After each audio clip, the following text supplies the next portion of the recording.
Olá, boa tarde. Começa agora o JTV UFMA. Vamos aos destaques de hoje.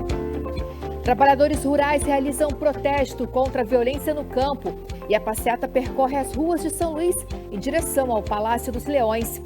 Operação da Polícia Federal combate o tráfico de drogas em terras indígenas. Hoje é o Dia Mundial do Livro e a TV UFMA produziu uma matéria especial com jovens autores. Hoje também é celebrado o Dia Nacional da Educação para Surdos. E o nosso querido intérprete de Libras, César Rafael, é o nosso convidado no quadro Sala de Entrevista. O nosso telejornal está no ar.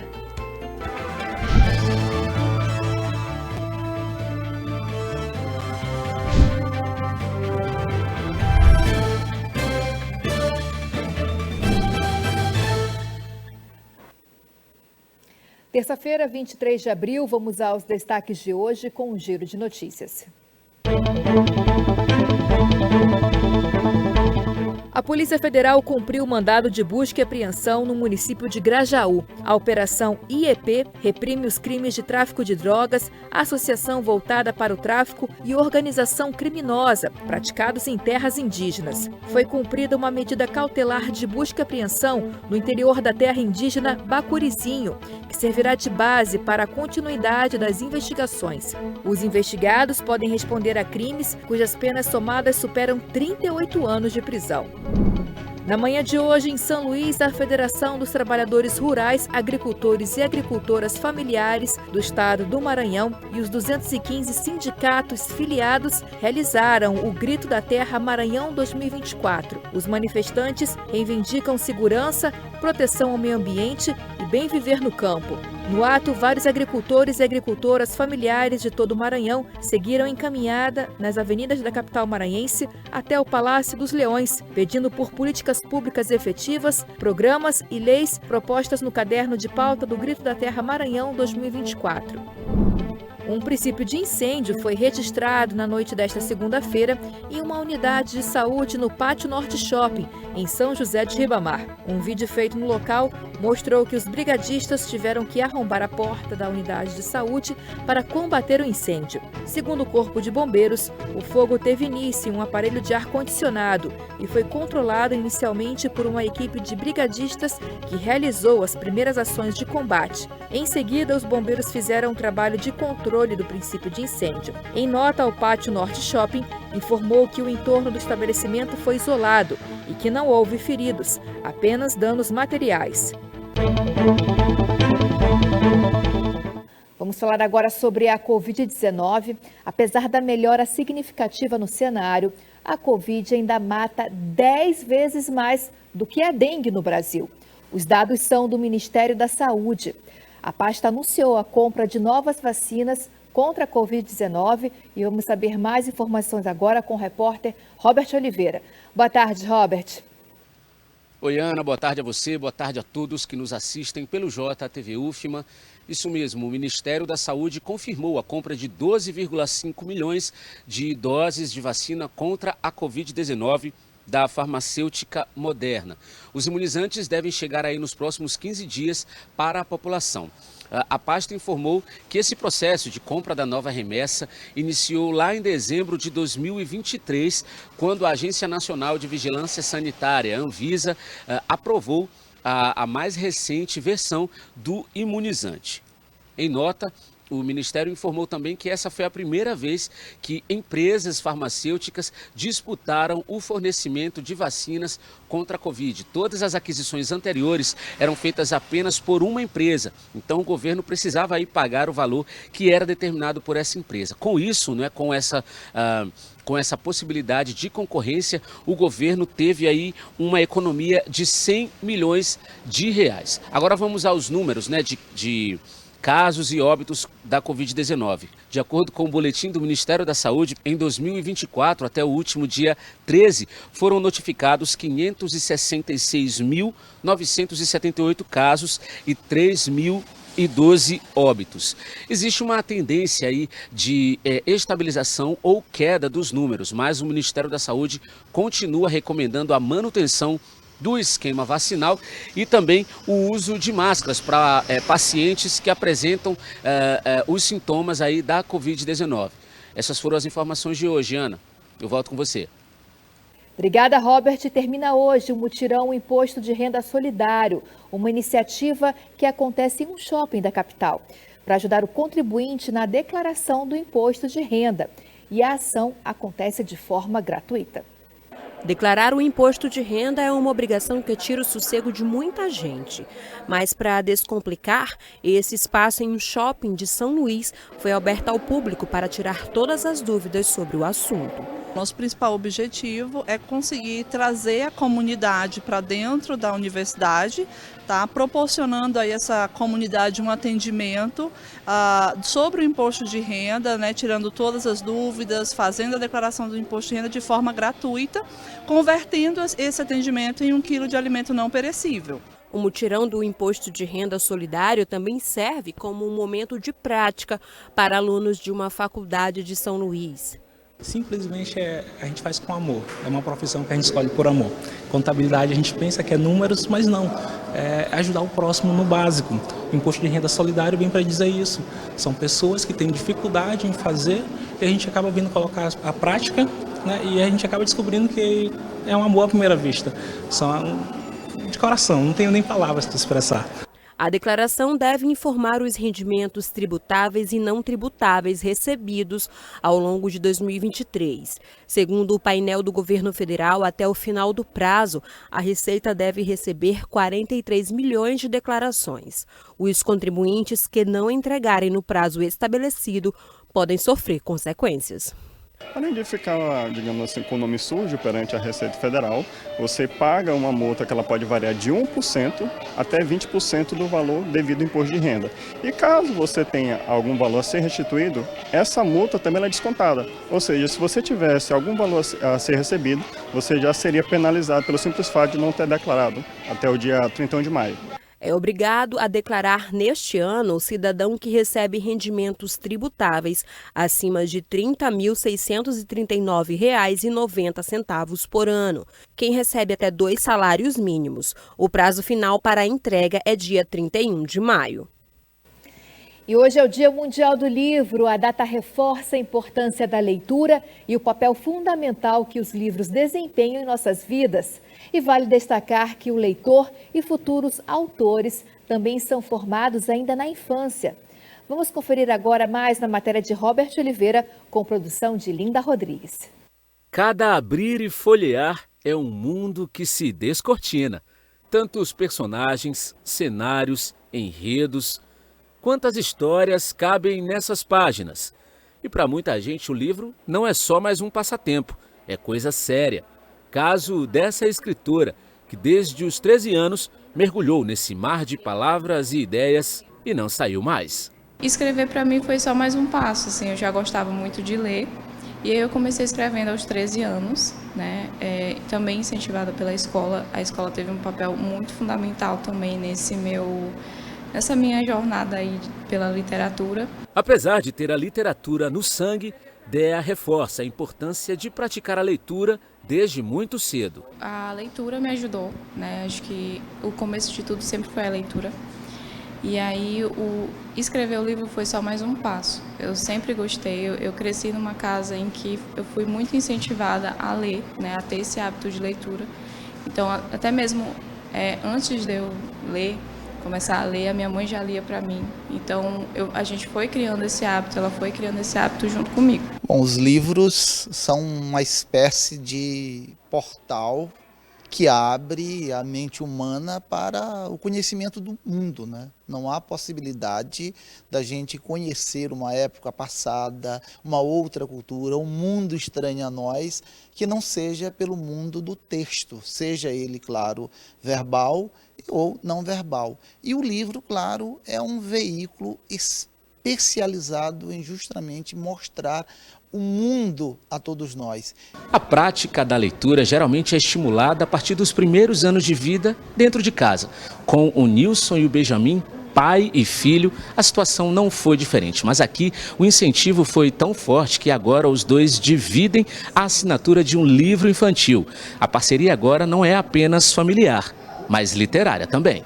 Apesar de os dois serem autores, toda a história do livro foi pensada pelo pequeno Benjamin, E olha só, tudo começou em um áudio enviado pelo celular. Para facilitar a criança, nós utilizamos uma metodologia, né, foi gravação de áudio, e a gente foi instigando o Benjamin. Benjamin, e depois, quando o elefantinho encontrou o peixe palhaço, o que ele perguntou? Então nós fomos perguntando, auxiliando o Benjamin na sua criatividade.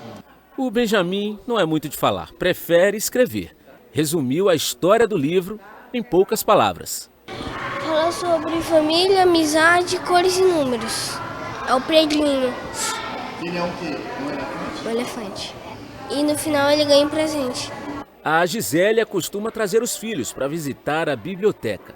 Além de criar o hábito de leitura nas crianças, é sempre uma oportunidade de reviver bons momentos do passado. Que ajuda a desenvolver a memória, a concentração, a compreensão, né? Ajuda em vários fatores para eles enquanto crianças, desde pequenininhos. Hoje eu trouxe eles aqui pelo fato de que na minha época, quando eu era criança, até a minha adolescência, a gente vinha aqui, né, fazendo nossas pesquisas com o grupo de amigos da escola, mas hoje as coisas mudaram, hoje já existe a internet, né? Muitas crianças não conhecem a biblioteca, não sabem como a gente fazia nossos trabalhos antigamente, e hoje eu trouxe eles para cá, para resgatar um pouco da minha história para eles vivenciarem isso e levarem para a vida deles. Seja físico ou digital, o livro nunca é apenas uma história a ser contada. Eles são como instrumentos de transformação e de conexão entre ambientes, épocas e pessoas.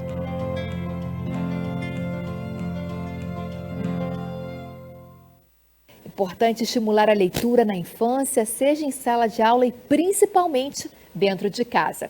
Ainda falando sobre esse universo de conhecimento dos livros, saúde, educação e cultura são alguns temas abordados em 8 livros lançados e relançados pela editora da Universidade Federal do Maranhão. Prezando pelo valor científico, técnico, cultural e artístico das publicações, a Universidade Federal do Maranhão, por meio da editora da UFMA, Edufma, realizou o lançamento e relançamento de 8 livros este mês de abril. Com temas variados, as publicações abordam de saúde à cultura. Para a diretora da Edufma, Suênia Oliveira, os livros representam o diálogo da universidade com a comunidade. Esse mês ele representa justamente a multiplicidade de saberes que existe dentro da nossa universidade, que ela está dialogando com a sociedade. Então esse momento é justamente para que oportunize os nossos pesquisadores, a nossa universidade, a editora que representa essa produção científica dialogando com a sociedade, ou seja, é uma ciência popular, é uma ciência que conversa não só entre os muros da universidade, mas é a ciência que ultrapassa os muros dialogando com todos. Para o reitor da Universidade Federal do Maranhão, Fernando Carvalho, o momento é muito simbólico para a universidade. Com certeza esse é um momento bastante simbólico para a instituição, né, onde nós temos o lançamento e o relançamento de várias obras. Né, aqui, inclusive, uma das obras do nosso ex-reitor, professor Natalino Salgado. E isso é importantíssimo para a Edufma estar presente, né, mostrando toda a produção, né, bibliográfica da instituição. O livro do ex-reitor da UFMA, professor Natalino Salgado, é um registro histórico que fala sobre as transformações dentro da universidade. Saberes para o Amanhã. Esse livro reúne um período de mais de uma década de narrativas, registros e crônicas variadas e que retratam um período, eu diria, mágico, de grande transformação dentro da nossa universidade, em todas as áreas das ciências. E essas crônicas retratam isso, mas trabalham não só de forma jornalística, essa narrativa, mas com grande conteúdo literário e, ao mesmo tempo, é um registro de um período da história da nossa universidade que representa hoje o maior centro acadêmico de formação, de pesquisa do nosso estado e se insere entre as grandes universidades do nosso país. Então esse livro tem esse caráter de registrar fatos que nortearam esse período e que eu estive à frente da universidade por 3 mandatos e, portanto, é um registro e vai fazer parte da história da nossa universidade, do nosso estado. E além do Dia Mundial do Livro, hoje também é celebrado o Dia Nacional da Educação para Surdos. E amanhã a Lei de Libras completa 22 anos.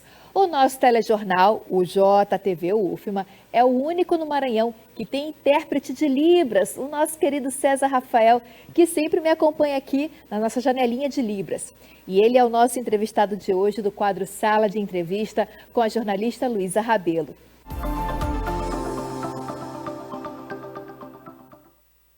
No dia 23 é comemorado o Dia da Educação para Surdos e no dia 24 de abril comemora-se aí o aniversário da Lei das Libras. Aqui ao meu lado, nosso intérprete já conhecido, César Rafael, que é o meu convidado de hoje do Sala de Entrevista. Boa tarde, César, é um prazer recebê-lo. Em uma outra angulação, vamos dizer assim. César, para a gente começar, eu queria que você me falasse a importância desses 2 dias, de comemorar esses 2 dias. Bem, é de extrema relevância, né, para a comunidade surda. Hoje nós não chamamos mais tanto comunidade, mas sim povo surdo, porque é um grupo de pessoas que tem uma cultura, que tem uma língua, que tem seus valores e batalham por isso. Então, os dias pontuais, eles ajudam para que nós coordenemos ações, né, de luta e reivindicação dos avanços que nós precisamos ainda alcançar e celebremos aqueles que já conquistamos.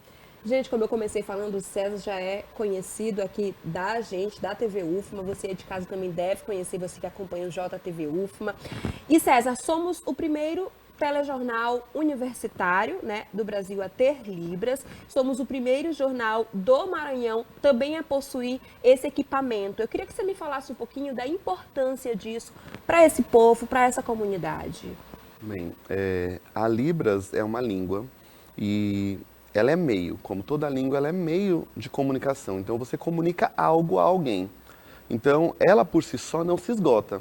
Então, é importante que nós consigamos, dentro dos equipamentos públicos, e aí a comunicação, o jornalismo, essa informação cotidiana, que hoje já melhorou muito, né, com as redes sociais, mas a TV, ela cumpre um papel de muita relevância por ser esse canal gratuito que alcança a todos, com ou sem internet.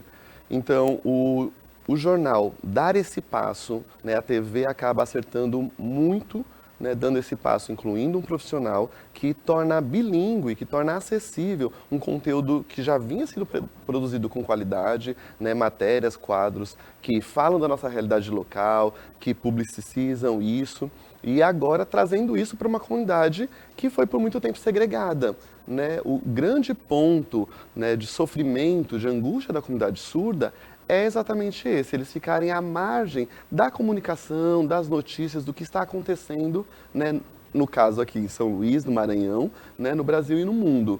E a TV ela vem, né, contribuir para que essa lacuna seja coberta e eles consigam acessar as notícias em tempo hábil, seja período de eleição, regularização de título, né, as notícias do cotidiano que são tão importantes, né, tão caras a nós, para que nós consigamos nos organizar na sociedade. E aí, gente, como eu comecei falando, a gente está trazendo aqui, colocando em debate esses 2 dias, a importância de ter esses 2 dias, César, mas não é só o JTV UFMA que possui esse equipamento, né? A própria instituição, a própria UFMA dispõe disso. Você faz parte do núcleo, né? Do núcleo de acessibilidade aqui da nossa universidade. A partir disso, César, eu queria que você me falasse como é que vocês, profissionais, trabalham essa inclusão dentro da academia. Realmente, eu faço parte do que, né, iniciou-se como núcleo de acessibilidade. Hoje nós já somos uma diretoria, né, ligados à PROAIS, né, a Pró-Reitoria de Assuntos Estudantis. E as ações, elas se iniciaram prioritariamente pela inclusão, né, pela acessibilidade e inclusão das pessoas surdas na educação, no ensino superior. Né, algo que clamou, que urgiu e a universidade respondeu a isso. Né? Hoje nós temos uma equipe com um quadro com efetivos, né, concursados, seletivados, terceirizados para cobrir essa área da educação. Então, o intérprete ele atua em sala de aula diretamente com surdos regularmente matriculados em cursos do ensino superior. E nós temos uma peculiaridade aqui na UFMA, que é de muita alegria para nós, que normalmente os surdos sempre integravam mais os cursos de pedagogia, né, de letras, das licenciaturas. E na universidade nós temos surdos matriculados, regularmente matriculados, numa vastidão de áreas do conhecimento. Então nós temos, né, formamos recentemente surdos no curso de design, nós tivemos surdos no curso de farmácia, odontologia. Então assim, os surdos aqui, eles percebem que eles podem fazer as suas escolhas, né? A inclusão não se restringe só ao campo da educação. Então a diretoria de acessibilidade ela vem com essa frente, também aqui, né, com a TV UFMA, nessa parceria, né, de sucesso. E uma coisa que a gente, dentro da educação de surdos, deixa preconizado é que inclusão social sim, inclusão na educação não. Porque é importante e relevante que o direito linguístico seja respeitado. Então nós sabemos que na educação básica, para as crianças dos anos iniciais, é importante que ela tenha contato com os professores surdos ou professores ouvintes que sejam fluentes na Libras e seja respeitada a primeira língua deles.